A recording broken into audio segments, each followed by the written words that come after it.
is Ramadan Radio.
House rules in terms of communication. So you can get in touch with us on WhatsApp, and what we do is we will take your messages and your questions.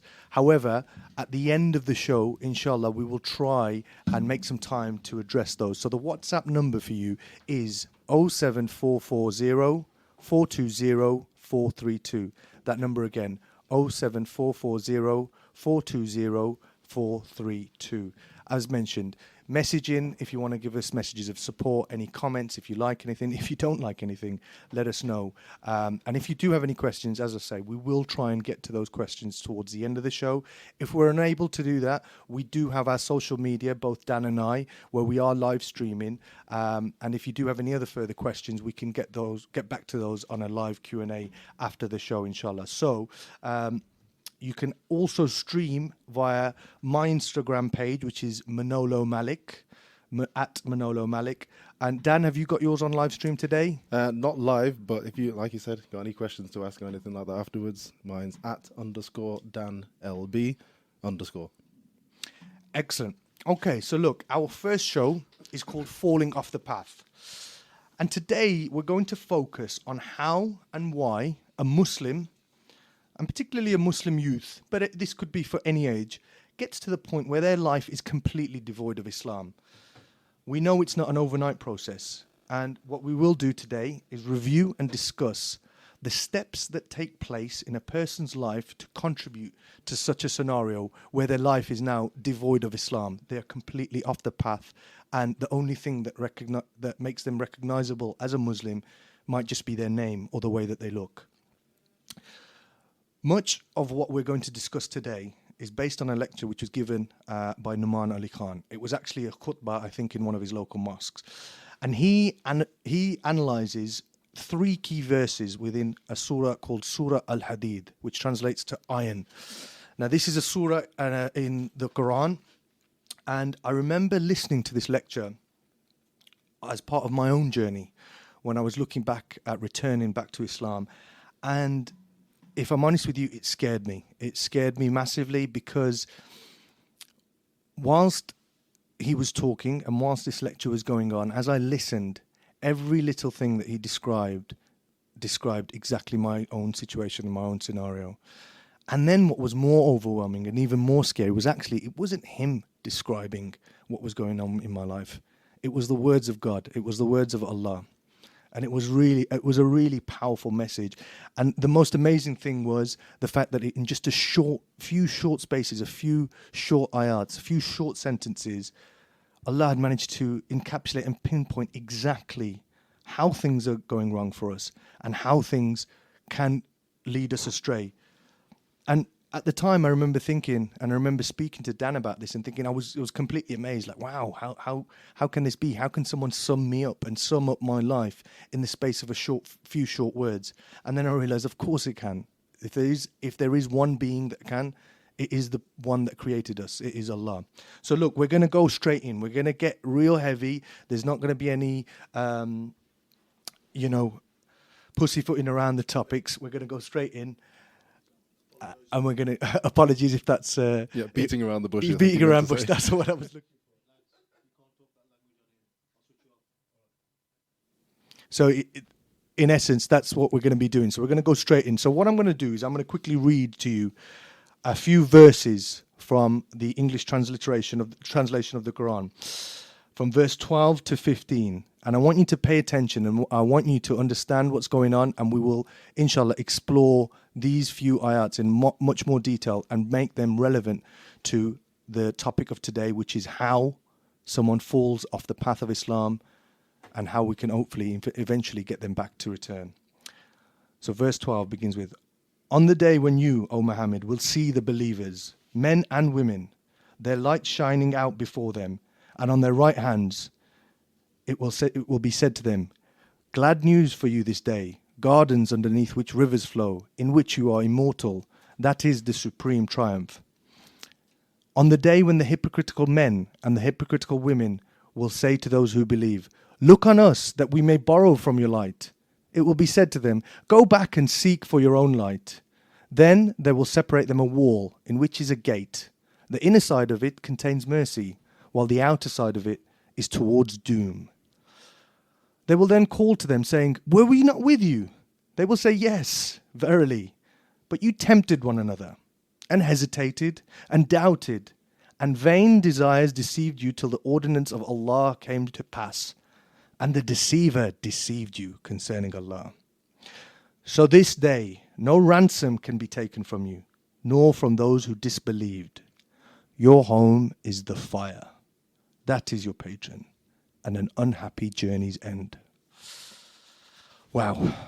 So, I mean, without even having any tafsir or any knowledge of the Quran, that's a pretty heavy scenario that we're talking about here. So let's go into that. Let's delve into what do these verses tell us? What's going on here? And how does it relate to the topic that we've got today? Because I know some of you will have tuned in thinking, returning back to Islam, how do you fall off the path? What's it about? Is he just going to tell us about how he was really bad and now he started praying? It's not going to be like that. We're going to go knee deep, straight to the heart and the crux of the matter. And what better way to do than to look at the verses of our Lord to understand exactly why we go wrong and where we go wrong. So a little bit about this scene. This scene is obviously set not in this world. It's set after we have perished, at some point within the day of judgment.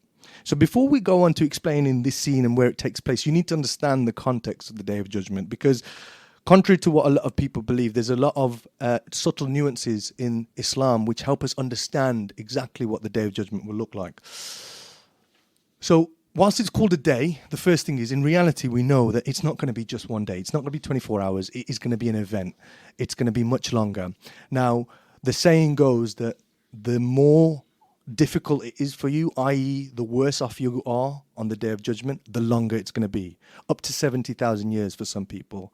Whereas for others who have done good and done well and who will have an easy passage at this point, it will seem much shorter. There will also be a number of stages within the hereafter which we will need to negotiate through. So you will have the books, the scale, there will be the prophet's intercession, there will be the arch.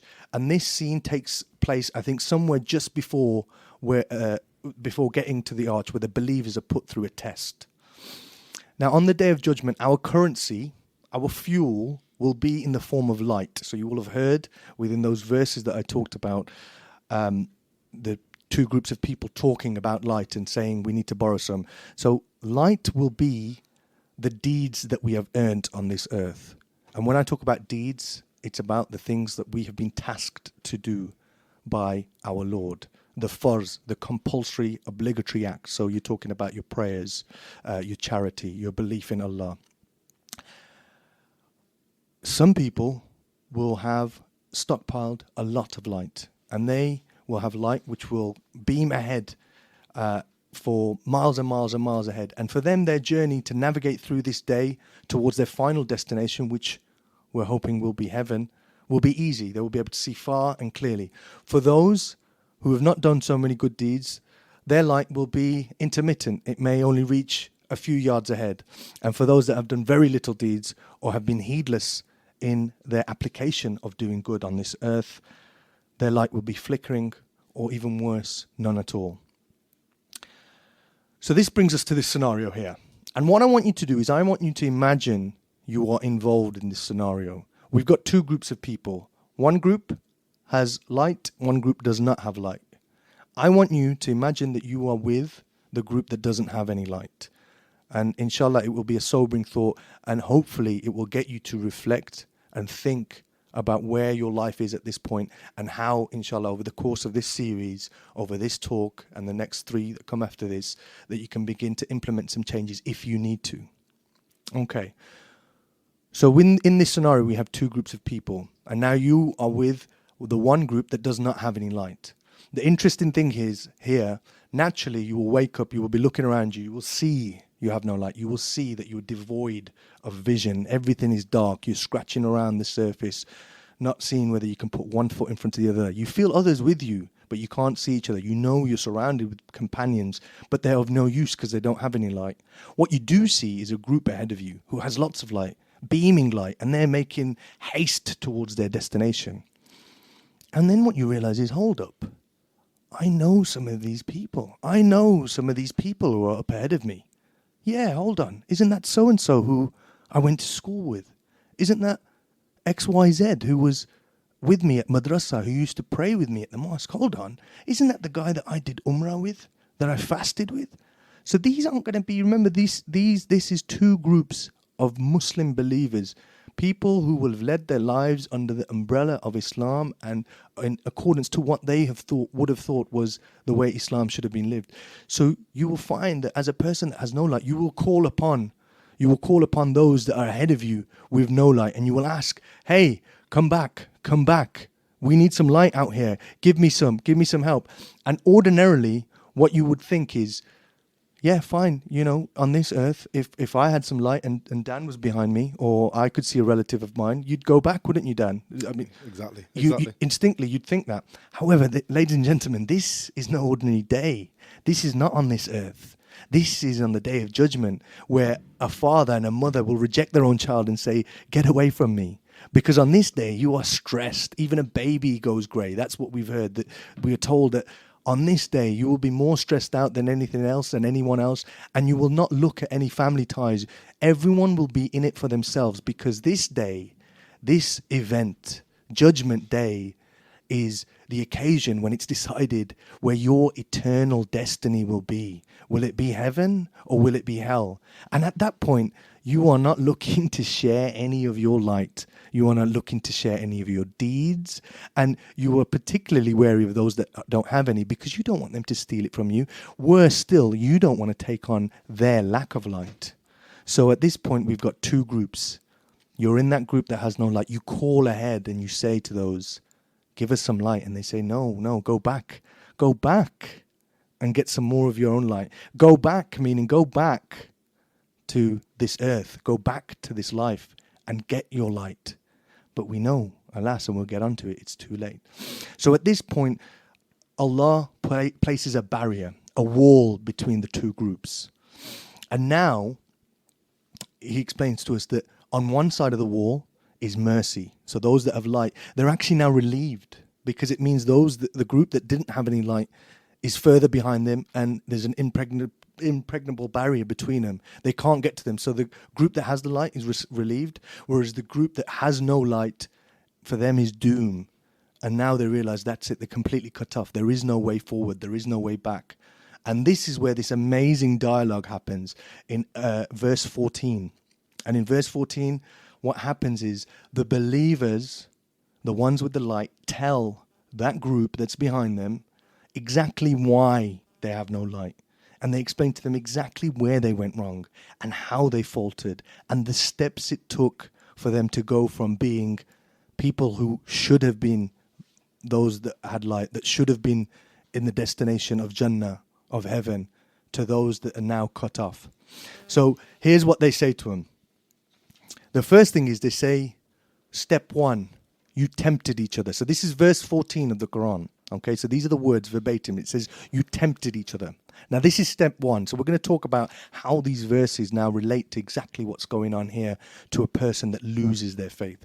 You tempted each other. Now the word tempt, what does that imply? It implies bad company, each other. It implies that there's more than one. It's not just a sole singular person who's committed sin, who's involved in sin. It's more than one. Now the thing about bad company is there's a number of problems. There's 3 problems with bad company. Number one is, firstly, we're influenced by those around us and we become like them. Number 2 is we become desensitized to the sin that we first committed that used to be really bad, but we become comfortable with it.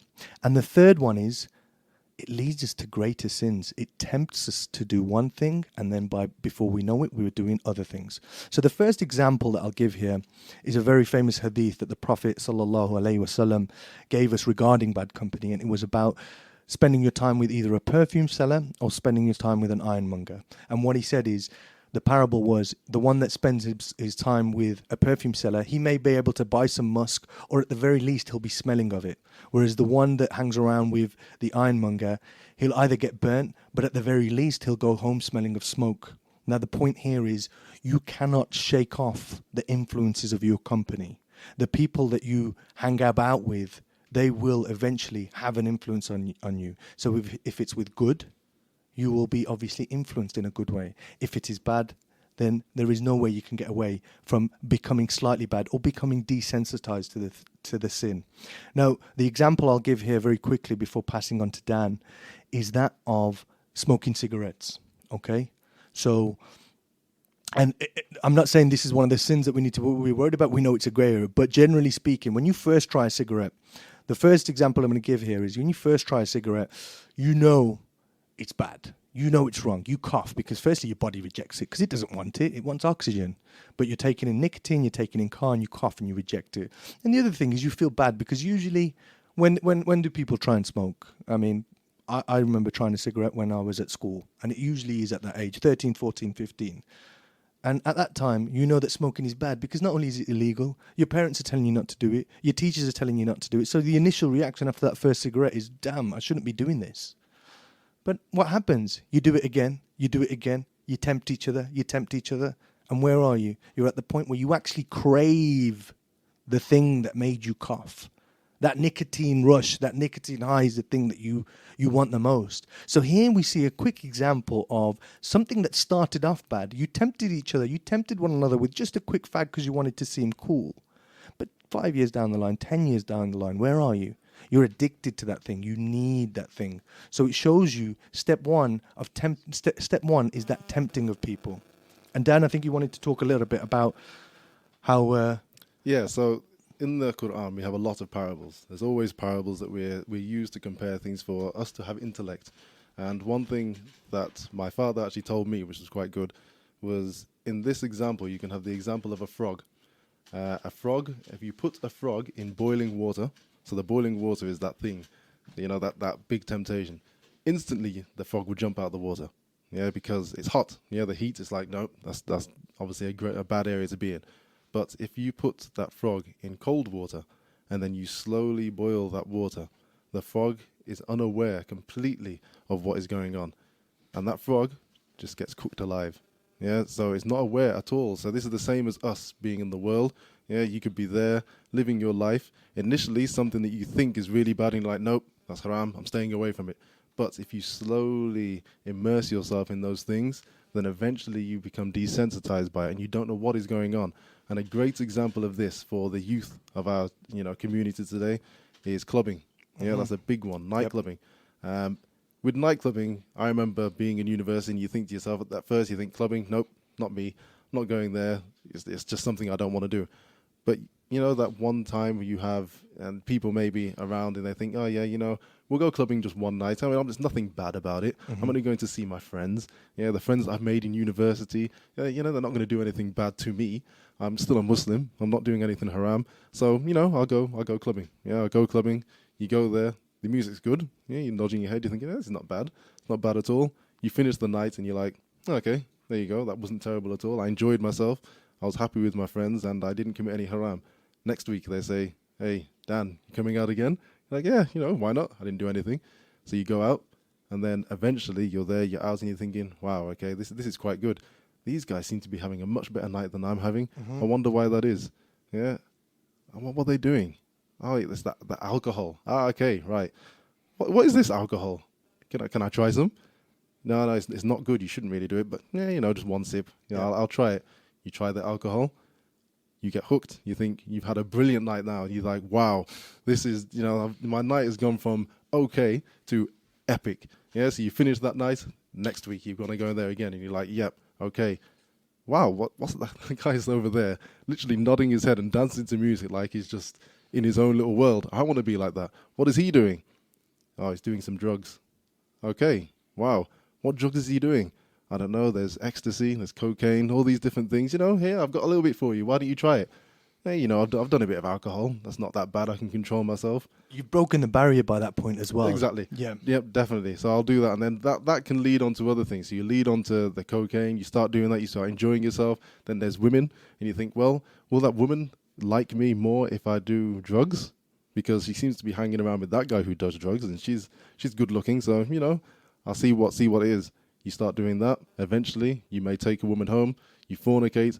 And that's it. You're fully immersed. Yeah, you are then in the haram and you've been enjoying it, but you've been desensitized by it. Absolutely. And I think when we talked about this, me and Dan, we gave this example specifically because it encapsulates everything that's mentioned in the first bit of this ayat is you tempted each other. It starts off with one night out, one drink, one sniff of that line, one puff of that spliff. Okay? One night with that girl. It starts off there and then you tempt each other to other things and it becomes normal. So this is the problem with you know, bad company, and this is what we will talk about in later shows in terms of how we can replace that. So let's get back to the verses in the Quran. So step one was you tempted each other, and we talked about how that manifests itself in this daily in life today. The second word is you hesitated. Okay? What does this mean? It means you kept procrastinating. You knew it was bad, but you put off changing. So with the example that Dan's given there, you're at university, you're having a great time, you're going out clubbing, you're drinking every night. Well, not every night, whenever, student nights, you're drinking. You know, you've now advanced onto sniffing cocaine and taking pills as well. And you know in your heart of hearts it's wrong. You're away from home, you're away from your family. And what you're thinking is, you know what, I need to change, but not right now. Because you know what, I'm having such a good time. Look at all these new friends I've made. I've made so many new friends because they see this cool new me. You know, they see me out in this club.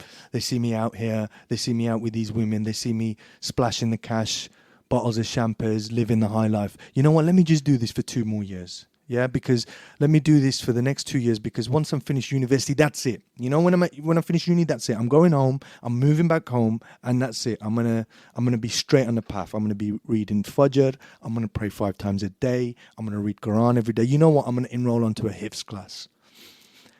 But guess what? That comes and that goes. That comes and that goes. And what do you then move on to? You say, you know what? Wait, I'm gonna do Ramadan. That's it. Ramadan's down the corner. As soon as Ramadan comes, that's it. My hat's coming on. You know, that mosque hat that I wear during Ramadan, it's coming on. That white little number, that's coming on. I'm gonna wear the shalwar kameez. I'm getting the jubba out.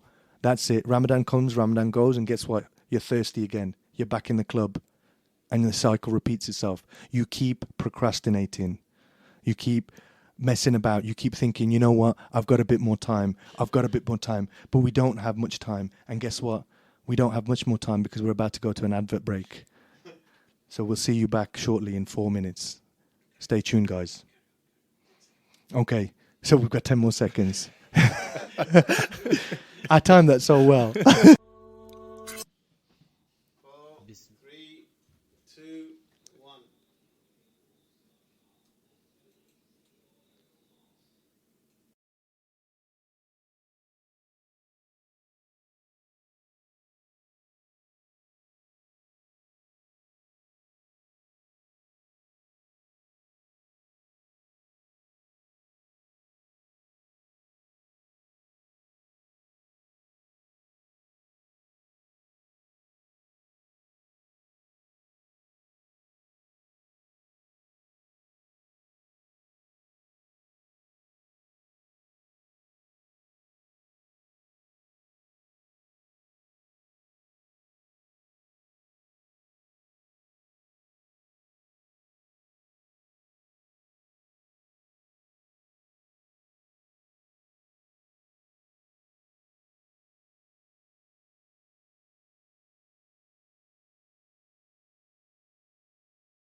Life of indulgence, and it just makes them feel better.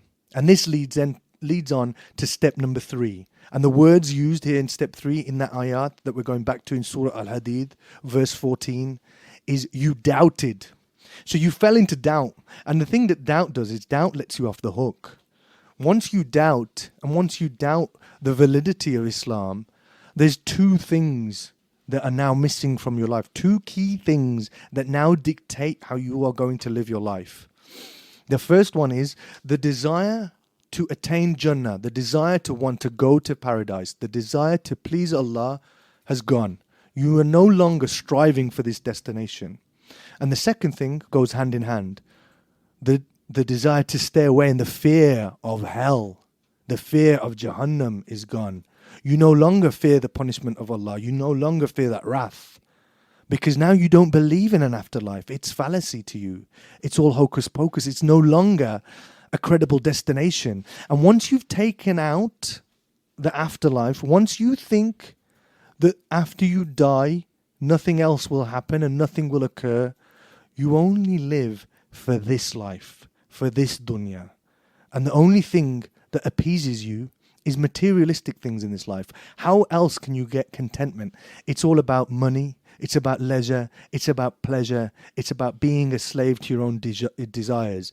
So once a person is there at that point where the desire to attain Jannah is gone, this mindset is what leads youth and any other Muslim to that point where they lose complete faith. Dan, I think you wanted to talk a little bit about how this mantra, this saying, is prevalent in the youth today. Yeah, definitely. I mean, the key point you mentioned there is the attainment of Jannah. And once that's gone, then your whole mindset completely changes. And obviously in the youth of today, or of anyone, to be honest, today, it's quite difficult in the Western world especially. I mean, this is what we can relate to. Growing up, and even recently now, you've got this word YOLO. Yeah, you only live once. Yeah, and it's everywhere. So when you think of this, initially you don't think of it as anything. Yeah, you see these people on social media, you see these rap stars and all the the models, and you think to yourself, yeah, I want a piece of that. Yeah, they're living it up. They're doing everything that they can for the dunya.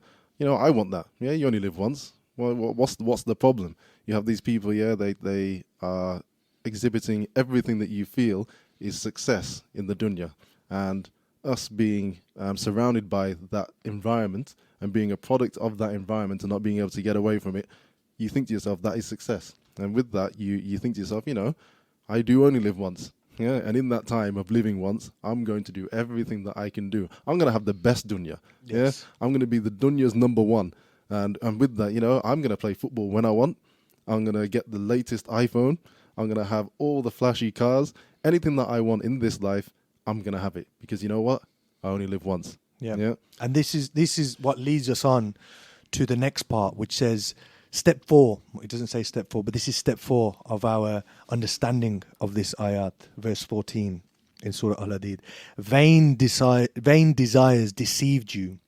And this correlates directly to that scenario we've talked about, which Dan's talked about in terms of YOLO, where there's no accountability or no consequences of your actions other than those that are in this life. So all you try and attain is the pleasures of this life, above and beyond anything else. So the desire to attain the pleasure of Allah, the desire to fulfill and carry out the tasks that He's given us to be successful in the hereafter, that's gone.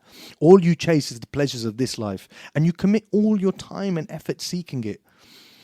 Or you might indulge now in drugs and partying, similar example that we used before, because now the only fulfillment that you're going to get is from this hedonistic desire, because that's the only time you feel good. You aren't content. You're always searching for fulfillment, but we know that true fulfillment comes from seeking and earning the pleasure of Allah. So instead, what do? You wrap yourselves and you immerse yourselves into a life which is completely dictated by being successful in this dunya. Now, let me make a quick point here. We're not saying that you can't be successful in this life and successful in the hereafter. You can have materialistic gain, and we'll talk a little bit about this later. But what the issue here is, when vain desires deceive you, this is when it becomes the only thing you chase. When materialistic or your own desires, your own fulfillments become the only thing that you will work towards. When you only work towards indulging in your own self-enjoyment. So you only care about work because you want to stack up as much money as possible. You only care about getting the new latest gadgets because that's the only thing that gives you happiness. You only care about getting the latest flashy cars, watches. You only care about going out and spending nights out with women and, you know, committing acts which you shouldn't be doing, because that's the only thing that gives you pleasure nowadays. And you are now a slave to your desire. And we know that these things only bring you temporal comfort. And then the final thing we go on here is, it's a scary word. It's a scary sentence. And it's something when me and Dan were preparing for this show and preparing for this series, we sort of laughed mockingly. But imagine being told this. You think it's simple. You think it's simple to overcome. You think it's foolish that someone would ever say this to you. But what does it say? It says, this is how the deceiver deceived you. Now, imagine this. For me, the reason why this was starking was, well, who's the deceiver? The deceiver is the devil, the shaitan, the world, everything that was designed to deceive you. Why is it called the deceiver? Because it deceives you. And what did you let the deceiver do? You let it deceive you. You had one job. Your job was, don't get deceived. Don't get pulled in. Don't get sucked in. Don't think that the materialistic life of this world is the only thing that is there. Don't think that the pleasure of this dunya is the only thing that you need to chase. But guess what you did? You did exactly that. You did it. That's the only thing that you chased. You only chased the party. You only chased the girls. You only chased the flashy new things. You didn't make any time for the thing that you were sent down to make.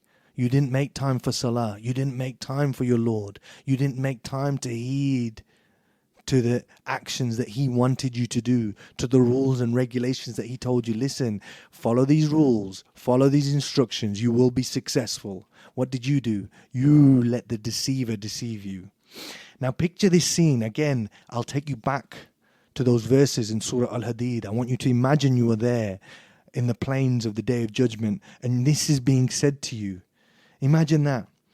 It's a gift, the fact that it's being said to us now. Because if it's said to you then boy, you're a goner. It's done then. Do you know what I mean? And we'll get on to the next verses where it tells you how badly you're done. But right now, we need to sit there at home. If you're listening now, if you're listening on Instagram Live, wherever you are, understand where you are. Which camp are you in? Well, now that we've discussed this conversation that's happening, which side are you on? Are you on the side that has light, or are you on the side that doesn't have any light? You need to figure out where you are. And you know what? You might be one of those that has light, but you could get more light. Remember what I said at the start of the show. There's going to be some people with loads of light, some people not so much, some with a little bit, some with flickering, some with none at all. Your light is your currency. So you need to now understand, where are you? Where are you at step one? Have you been tempting each other? Have you just tried that first night out? Have you just tried that new drug that your mate has been trying for a few years and now he's finally got you to try it? Or where are you? Are you hesitating at this point? Are you knee deep in sin? Are you so far away from Allah you're thinking, you know what, I can't do this? Or you're planning to do it at another point? Or are you doubting? Are you there now where you're thinking, you know what, this is bumbo jumbo, this is nonsense. What's he on about? This is a fugazi. This is a where's it's not real. It has no matter. Where are you? Is that where you're thinking? Because if it is, these words are designed for you. The words from our Lord are designed for you to sit and contemplate and think, where are you? So the last thing that is said to these people is, and I'll read out the actual full verse now, so we move on to verse 15. So this day, no ransom can be taken from you, nor from those who disbelieved. Your home is the fire. That is your patron, and an unhappy journey's end.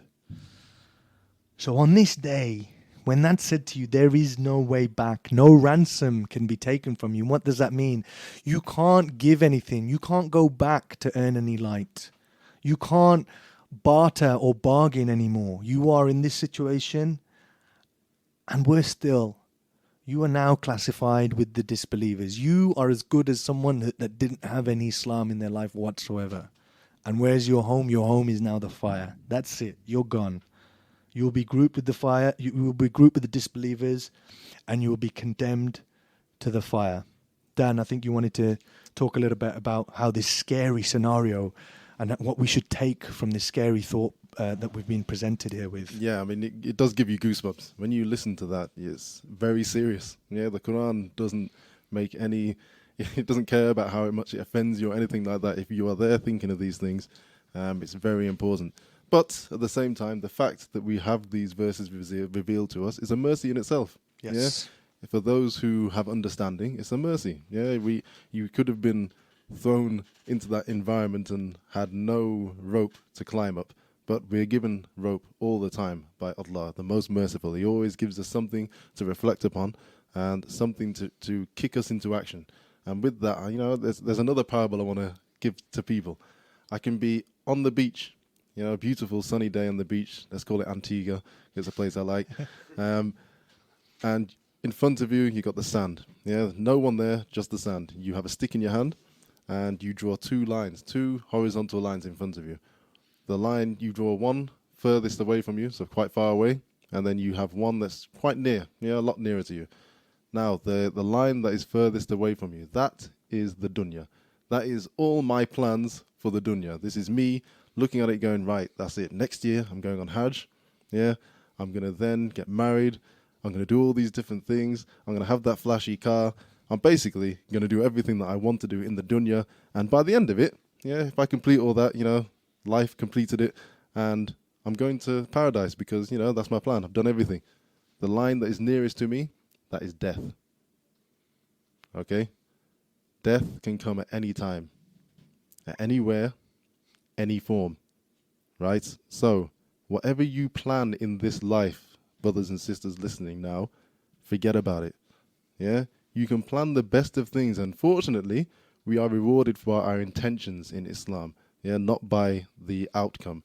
We're always rewarded by the intention. So if your intentions are pure, then inshallah, you're okay. But at the same time, do not forget the fact that death is there. We have a reminder of it every single day. And as these verses say, when you die, you cannot go back. That's it. Over. So the things that you take with you are your good deeds. Yeah. Well, that's it. Yeah, your deeds. Yep. So let's make sure that we kick into action. Yeah, if you're listening to this now, you think to yourself, yeah, you can't think next year I'm going to do something because you might not be here next year. Yeah, if you think about how many people have actually died during this coronavirus, outbreak, and you think to yourself, you knew them last week and suddenly they're gone. Yeah, family members, anything like that. Death is a constant reminder to us every day of those who take heed of the message that has been sent to us. So make sure we kick into action today. Anything that you say you're going to do next week, try and make the effort. Yeah, just make the effort. Yeah, and it leads nicely in terms of our next week's show is called Initiating Change. So if you're sat at home, the purpose of today has really been about addressing where you guys are. Where are you in these steps? Dan mentioned it. Look, you might be hesitating. You might be putting it off for next week. You might be putting it off to the end of Ramadan. You might be putting it off to next year. Whatever it might be, now is the time to change. We are in the blessed month of Ramadan. Let's take advantage of this. Take advantage of this show. And inshallah, next week, on next week's show, we will be talking about initiating change, and that will be discussing a few different items in terms of acknowledging your state and the need to change. It'll be talking about sincere repentance. It'll be giving you advice on how to discard haram, so some of the things that we've talked about in today's topics, and also how to put Allah first, because ultimately that is key. So we'll go into that next week. Now, we've had obviously some messages come through, and we've got some topics that we wanted to touch upon in a bit more detail before we close up the show. And I think there were a few things that we wanted to address as part of some of the feedback that we've had from each other and feedback that we're having that's coming back in regarding some of the issues that we've talked about. Because, look, we've gone in straight heavy, haven't we? We've not messed around. We've talked about stuff that's relevant. We've talked about things that don't always get said. So between youth, you know, they don't always sit here and say, hey, you know what, I'm struggling, I think I'm sinning, I need to go back, because they don't want to be seen as uncool. So we're saying the things that are being not being said by the youth. We're also saying the things that are being swept under the carpet by parents as well.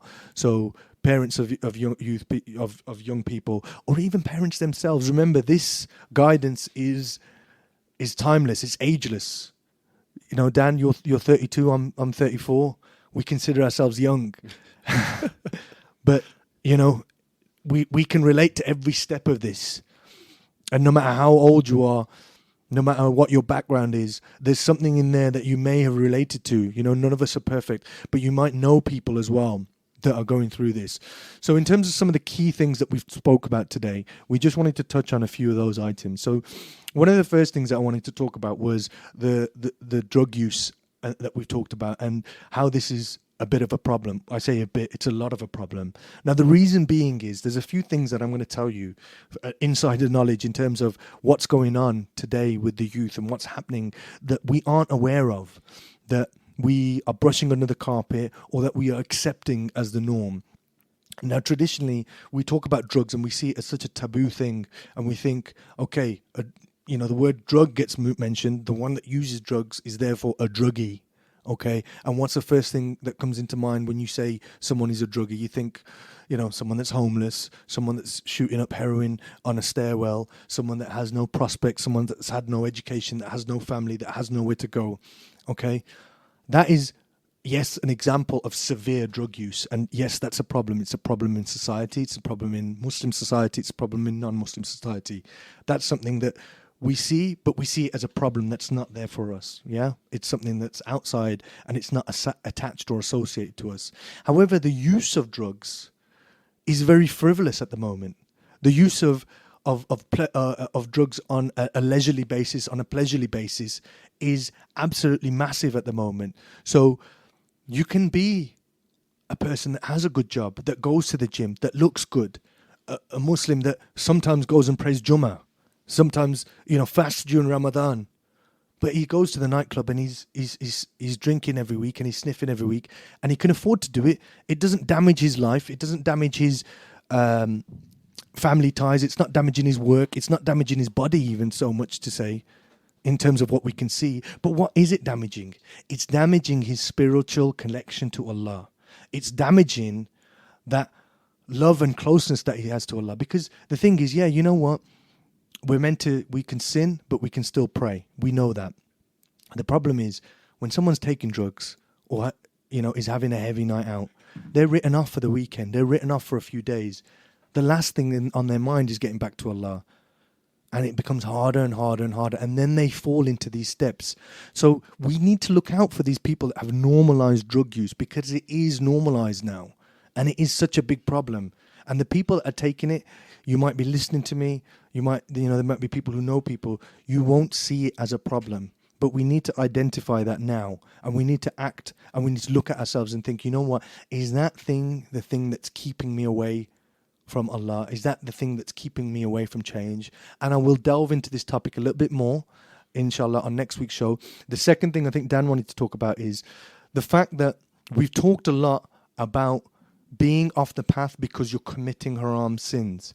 But you can be off the path without committing haram. So Dan, did you want to just quickly go on that? Exactly. Like we've been speaking a lot, like you said, haram, haram, haram, hitting home, hitting hard. Yeah, don't do the kufr, you know, make sure you're not doing haram and you're fine. Yeah. But the other side of the coin is that you could be a person who is a good Muslim. Yeah, you identify yourself as a good Muslim. You're doing, you know, you're praying, your salah and all those kind of things. But, you know, every now and again, you want to watch that Liverpool match. It's on at 3:00 and you haven't played Jummah yet. I mean, you haven't played Zuhar yet. And you think, yeah, you know, I'll just watch the game. Yeah. And then you think, you know, it gets to 5:00. Oh, what's going on? And these things like slowly creep in. But, you know, it's not haram to miss that perfect timing as long as you get it in within the time frame, you're okay. Yeah, so you're doing all these things and it's halal, but then you continually doing things. You may want to play football, you may want to do all these different things, hang around with your friends, and there's no harm in that. There's no harm in loving the dunya. I've got to repeat this. There's no harm in someone loving the dunya. But at the same time, if you are doing things in the dunya that take away your thoughts and your remembrance of Allah in the akhirah, then those things will naturally become haram. Okay?